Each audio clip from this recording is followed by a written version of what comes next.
लोगों को उससे भ्रमित करने का काम हुआ है, लोगों को रोकने का काम हुआ है, कहीं न कहीं किसी न किसी प्रकार से अवरोध पैदा करने का काम हुआ है, तो उन्हें उत्तराखंड की जनता से माफी मांगनी चाहिए। अन्य कोई भी ऐसा साक्ष्य पूछने पर जो इस घटना से संबंधित तो नहीं दिया गया, इस संबंध में आगे की पूछताछ के लिए जरूरत पड़ेगी तो पुनः जो है इनको बुलाया जाएगा।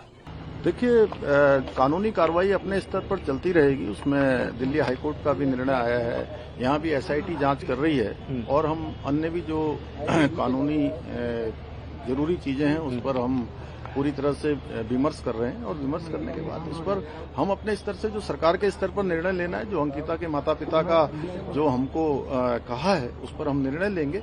लेकिन कानूनी कार्रवाई अपनी तरफ चलती रहेगी। हाँ, यह है कि जिसके कारण से प्रदेश का पिछले 15 दिनों से ज्यादा समय तक समय बर्बाद हुआ है, राज्य की इतनी सारी योजनाएं चल रही थी, लोगों को उससे भ्रमित करने का काम हुआ है, लोगों को रोकने का काम हुआ है, कहीं न कहीं किसी न किसी प्रकार से अवरोध पैदा करने का काम हुआ है, तो उन्हें उत्तराखंड की जनता से माफी मांगनी चाहिए, जो भी जिम्मेदार लोग हैं। देखिए, देहरादून जनपद में 2 प्रकरण इस ऑडियो वीडियो को लेकर दर्ज थे और इसमें थाना नेहरू कॉलोनी और थाना डालनवाला में, और चूंकि इनको लगातार नोटिस दिए गए थे, नोटिस उपरांत श्रीमती उंगला जी यहाँ पर अपने बयान कल भी चौकों को दर्ज कराए। सभी समस्त बयान और जो भी साक्ष्य दिए गए हैं उसकी वीडियो रिकॉर्डिंग के तहत सारे बयान दर्ज किए गए और उनसे काफी सारे सवाल किए गए, साक्ष्यों के लिए भी बताया गया।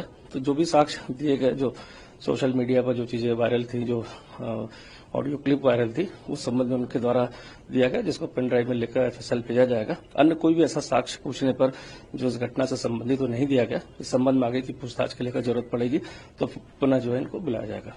सर, दिए गए बयान और सोशल मीडिया पर किए गए दावों को लेकर के क्या कोई विरोधाभास सामने आया? देखिए, जो चीज सोशल मीडिया प्लेटफॉर्म पर है, जो चीज जो एक वायरल जो ऑडियो क्लिप्स है, उस संबंध में वही चीजें उनके द्वारा प्रस्तुत की गई है।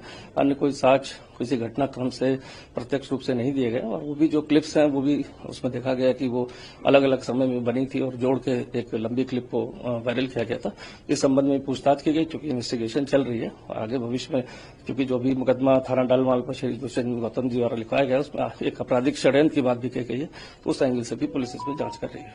किसी वीआईपी के नाम का कोई ठोस साक्ष्य नहीं, ऐसा कोई भी साक्ष्य ऐसा प्रस्तुत नहीं किया गया, सिर्फ एक वार्तालाप दी गई है।